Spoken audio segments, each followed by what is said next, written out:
Pinagpala ang nangangailangan sa Diyos, pagkat kabilang sila sa kaharian ng langit. Pinagpala ang mga nagdadalamhati, pagkat aaliwin sila ng Diyos. Pinagpala ang mapagkumbaba, pagkat mamanahin nila ang daigdig. Pinagpala ang may matinding hangarin na sumunod sa kalooban ng Diyos, pagkat sila'y bibigyang kasiyahan ng Diyos. Pinagpala ang mahabagin, pagkat kahahabagan sila ng Diyos. Pinagpala mga may malinis na puso, pagkat makikita nila ang Diyos.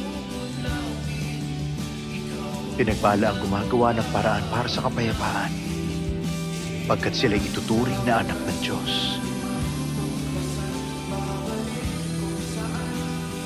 Inuusig ng dahil sa kanilang pagsunod sa kalooban ng Diyos, pagkat kabilang sila sa kaharian ng langit. Pinagpala ka